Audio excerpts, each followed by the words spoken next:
விஜய் ரசிகர்கள் வந்து வேம்புக்குன்னே யார்ட்டையாவது போய் அடி வாங்கணுங்கிறதையே வழக்கமாக வச்சுருக்காங்க. காலையில் தான் நம்ம ஒரு வீடியோ ஒன்று அப்லோட் பண்ணியிருந்தோம். லிவிங்ஸ்டன் மகக்கிட்ட வம்பிழுத்த விஜய் ரசிகருக்கு அவங்க வந்து ஒரு ரிப்ளை கொடுத்து பதிலடி கொடுத்துருந்தாங்க. இப்போது சூரிக்கிட்ட ஒரு விஜய் ரசிகர் வம்பிழுத்திருக்காரு. நானும் இவர் டிபியை பார்க்கும்போது என்னடா தலைவர் ஃபோட்டோவை வச்சுருக்காங்களே அப்படின்னு பார்த்தா, தலைவர் ஃபோட்டோவை மார்ஃபிங் பண்ணி அதை ஒரு கேலி சித்திரம் மாதிரி பண்ணி வச்சுருக்கானுங்க. தலைவரோட ரசிகர்கள் யாரும் இப்படி பண்ண மாட்டாங்களே, யார் இது அப்படின்னு நம்ம அந்த டிபியை நல்லா பெருசு பண்ணி பார்க்கும்போது தான் தெரியுது, இது வந்து அந்த விஜய் கும்பல் அப்படின்னு. இன்னமும் சின்ன பிள்ளைத்தனமாகவே விளையாண்டுட்டு கிடக்கிறானுங்க. இதில் வேற அரசியலுக்கு வந்திருக்கானுங்க.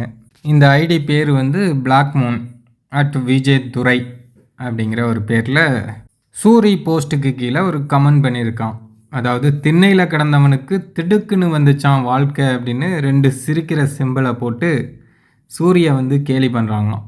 அதாவது சூரி வந்து அந்த தீபாவளி கொண்டாடுற ஒரு வீடியோ ஒன்று ஷேர் பண்ணியிருந்தார். அதுக்கு வந்து இவன் இப்படி கமெண்ட் பண்ணியிருக்கான். அதுக்கு சூரி வந்து ரிப்ளை பண்ணியிருக்காரு. திண்ணையில் இல்லை நண்பா, பல நாட்களும் இரவுகளும் ரோட்டில் தான் இருந்தவன் நான்.